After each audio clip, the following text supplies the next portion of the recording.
guys to know where you are. It's not like the girl Achilles is ruptured. She can't come find you.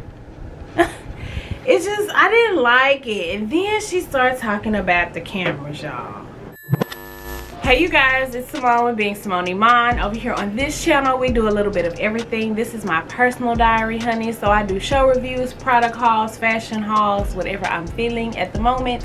And right now, we're gonna take a little time to do a review and recap of Real Housewives Season 13, Episode 2. Real Housewives of Atlanta. I missed the Atlanta part, but y'all got me. So if you're interested, please stick around. Okay. So the episode begins with the taglines, which are really cute. Kandi's was creative. Kandi's is always probably the best, but she's a writer, so she better get it right. But what stuck with me, what resonated, is Miss Porsha Williams is Middle Peach, honey, and I'm living for it. I love it. We start with Kenya, Latoya, and Cynthia, and they're at Kenya's house, and why am I saying Cynthia? Cynthia is the best guest. She brings chilled wine. Who does that? Cynthia does. I loved it. And then we're introduced to newbie Latoya, which is Latoya Forever on YouTube. I've never watched her channel, but I've always heard of her just because I'm a big YouTube watcher. And it seems that Cynthia is a little touched that Kenya is so warm and welcoming to Latoya. And it's kind of weird too because she ain't always so nice to the new girls. But I think that Kenya is being strategic because the name of the game is new blood, okay? And the more aligned she is with the new blood, the more safe her old blood ass is. That's just my opinion. I think that Kenya was going to find one of the new girls to really click and gel with so she could film with them. She got to film with somebody besides Kandi because people say Kandi's boring. And Cynthia, who is talking about a wedding. And she kind of, I think her and Cynthia are hater friends, but I could be wrong. But that's just my opinion of their friendship. So I just think it's more of a strategic alliance than her just really liking Latoya, if you get that. They're giving very lesbian vibes. You know, it's a lot of girl on girl going on with them. I don't know. And then she says that she's like, they describe her as a fun girl. What y'all think about fun girl? I don't want nobody to call me a fun girl. And maybe it's because, you know, I'm getting into the middle 30s. I'm 32, but the older I get, like, to me, fun girl sound like hoe. Don't call me a fun girl, but whatever. They're talking about their relationships, and I'm tired of Kenya talking about Mark, honestly. But we do learn that I think he's Trinidadian, just like Latoya is. And so Latoya is telling all these things that she knows about Trinidadian men and the men in the culture, and it's just like, okay. But it was a nice introduction to bring Latoya into the group. I think Latoya is going to add the spice that they got from Porsha on her second season when she like divorced Cordell and opened up.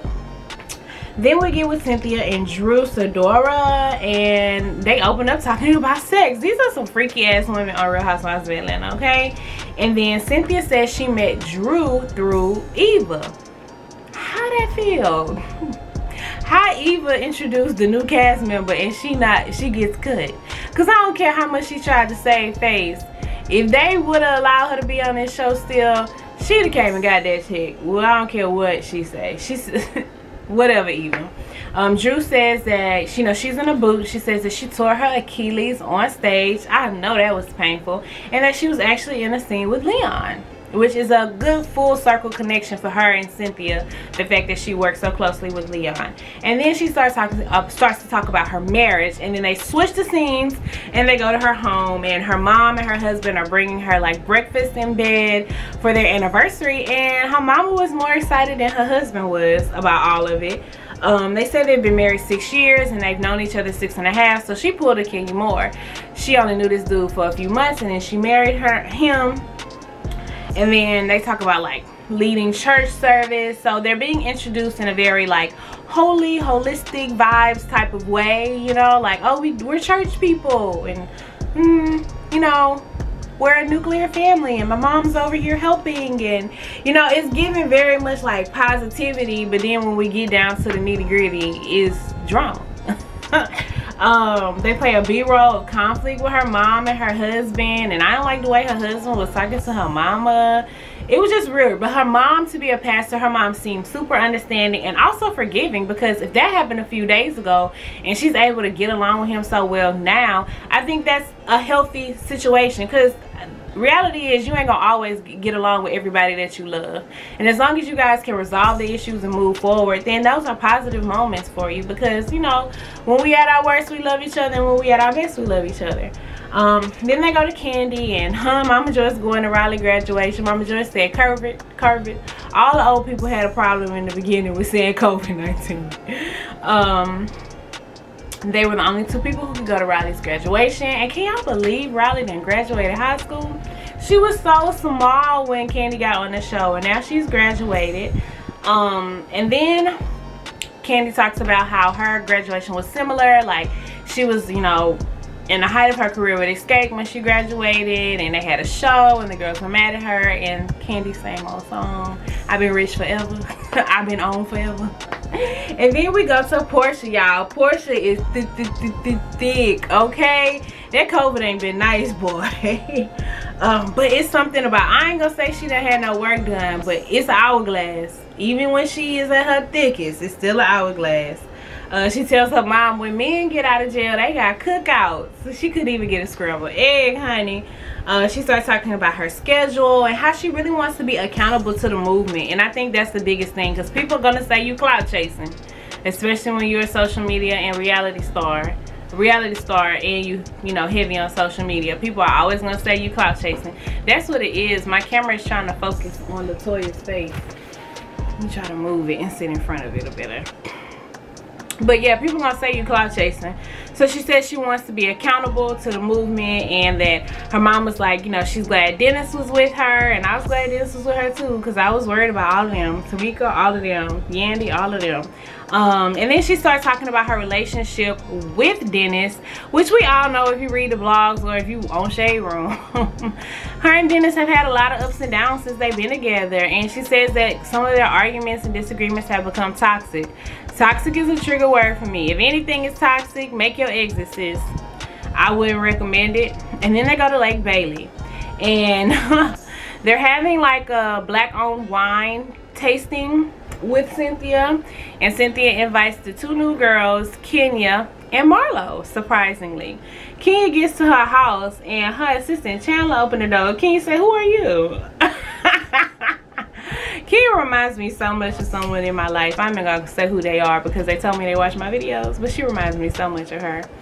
And then they're giving air kisses, her and Mike Hill. When Kenya gets there, air kisses carry COVID, y'all.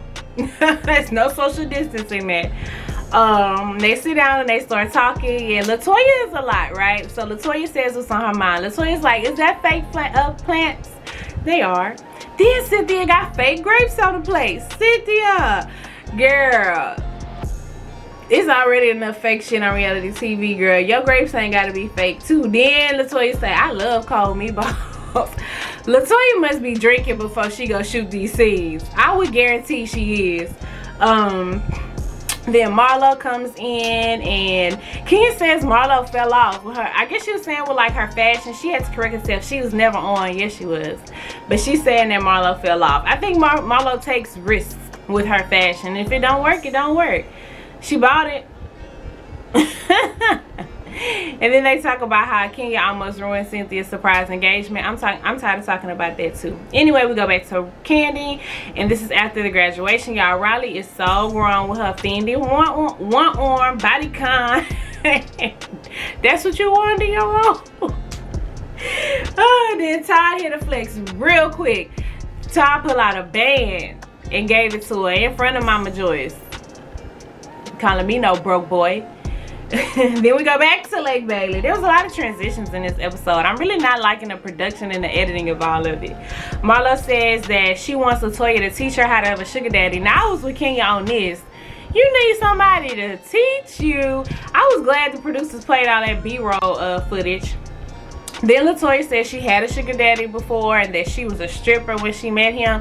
And Kenya went up for her being a stripper, but then she just like dragged Nene through the mud when Nene said she had been a stripper in her past life. Not feeling it. If Mike Hill, then put them damn eyebrows down. Everybody on this cast, they all some old freaks, okay? And then Drew comes in with her husband, and Cynthia is like, Drew and Mike Hill have met already, and so they're gonna spend time together. And as soon as Drew comes in, Latoya is coming for her. So I guess this is going to be the spice that's added to this season. The two new girls are not gonna like each other, which is great for the original cast, because then they don't have to have unnecessary contrived beef. We can just sit back and watch our beef and add to it, right? Then they are in the confessional interviews looks, and Kenya is giving Drew shade. She's like, who is this? You know, Cynthia gonna find any old body. Latoya is any old body too. But then they ask her about her husband, and she done fell back into her old Kenya Moore ways, like she was with Apollo, talking about how cute Ralph is. Ralph is regular to me. Ralph really wasn't giving cute, but I mean, he's attractive, if we want to say that. And then I just felt like Latoya's shade for Drew was real unnecessary. You know, when Drew was talking about her Achilles, I don't care about that right now. I care about the wine. Like, don't be drunk, girl. Like, is that fun, girl? Drunk, girl? Because that's what she's giving, and I'm not feeling it. This is like a, you know, mature cast of women. Like, it's okay to be the young chick, but don't be the young drunkie. And that, I don't know. Maybe I'm judging. I try not to be judgmental, but this is what you're giving me. Then she walks over Drew and she's like, this is why I don't like you. And then of course the dramatic break, and then they come back, and of course it's why everybody doesn't like Drew Sidora. It's because of the game. She broke up med school in Derwin. Which was funny, and Drew took it, you know, on the chin, and she chugged her wine back because she tired of hearing that shit. And I'm tired too already. I knew somebody was gonna say it though. Latoya said it's because of the game. Then Marlo warns Latoya about Kenya. Touche. Then Mike Hill and Ralph go talk, and Mike Hill losing his hand back, but we ain't gonna talk about that. I think that when him and Ralph were sitting down talking, a lot of the things that Ralph was saying to Mike Hill made sense, and it's not until we see him talk to Drew that we figure out it's a bunch of bullshit. But I like to see the men be able, we haven't seen that on Housewives of Atlanta in a long time, the husbands be able to sit down and have good conversations. This is what you don't get when you don't have the leaks on the show no more, you know? Granted, they just came back, but as these last couple of seasons, Greg has had to pull back a lot because of his health and other things. But you know, you could always get some good men's wisdom from Greg Leaks. And then we go to the black-owned wine testing again, and those Aisha Curry wines, I'm going to find them like ASAP. I might have to get her off my screen, y'all, or push her over because it keeps trying to focus on her. Yeah, I want those ASAP. It just looks really good. And then they start discussing the difference between being separated and married. Not the difference, but like what's permissible. Me, if we're separated, I ain't going thotting out like that. Like, don't come back to me with no new bodies, please, because don't come back to me. That's not the point in separating. The point in separating is like to have, you know, let's go to our mutual corners and figure out what we need. And if we gonna come back together, we're gonna come back together. And if we not, we just go ahead and divorce this thing, and then you go get you some new bodies. But I don't think you should be going out and getting new bodies when you separated. Maybe that's me. Drew, Latoya, and Kenya are all in the same position though. The marriage is messed up. You know, there's, you know, the trivial back and forth things that you go through in a relationship, but when you if y'all talking about divorce and stuff like that, that's serious, and that's what all three of them are, so they can all relate.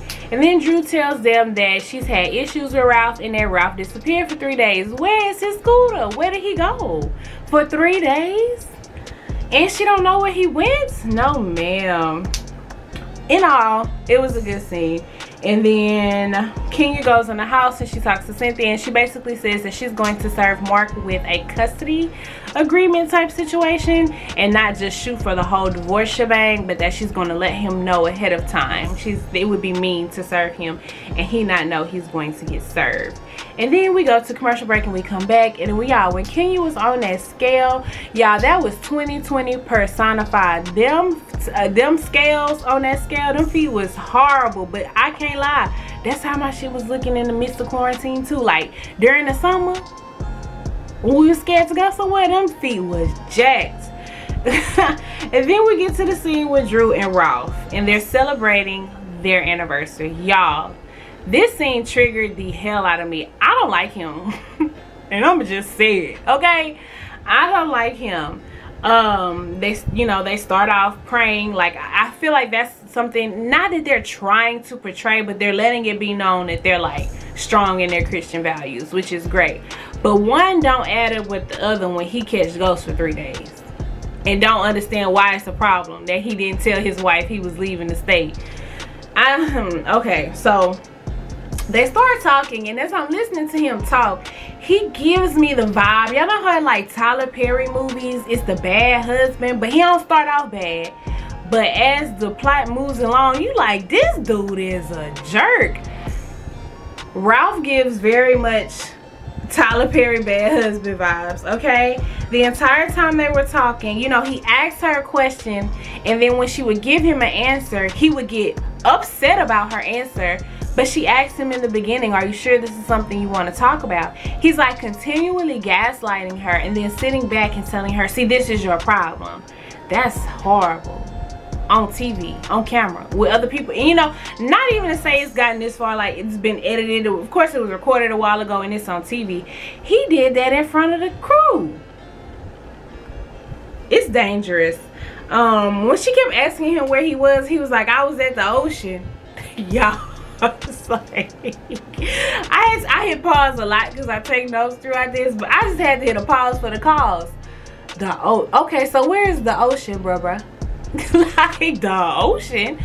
Okay, more specific. He did not give a lot of eye contact. And you know, when she was discussing it in her confessional, she was like, it's one thing to be going through it, but then my mom's here, so you're doing all of this in front of my mom. Like, the lack of respect, bruh. Like, I didn't like it. He's like, you know, what is it going to change? What is it going to do for you if I tell you where I am? It's the principle about it. If something were to happen to you, I don't know where you are.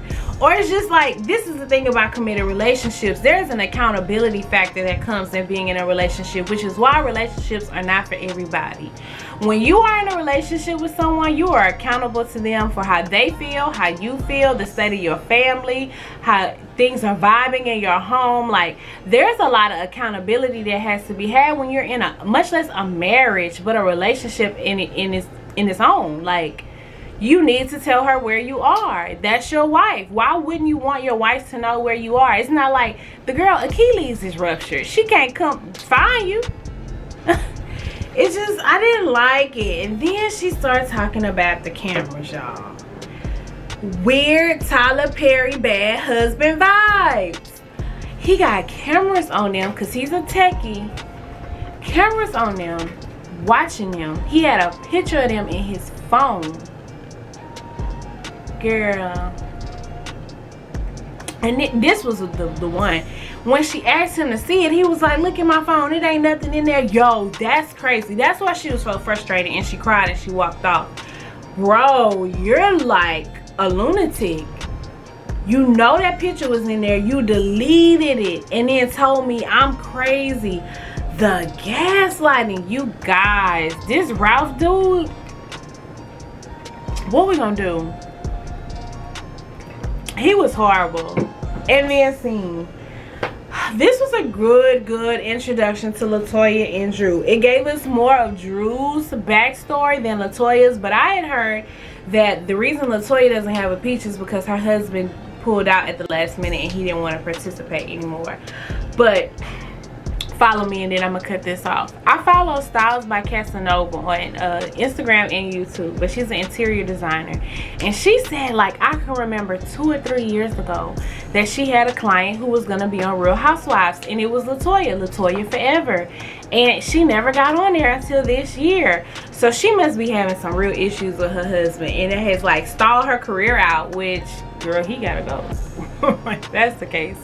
Anywho, y'all, like I said, this was a great introduction to the newbies on Real Housewives of Atlanta. I'm looking forward to seeing where this is going. If you enjoyed, please be sure to give this video a thumbs up. Please be sure to subscribe if you haven't already. And please know that I'm going to do this every week. We're going to do great things in 2021. Thanks for watching, guys.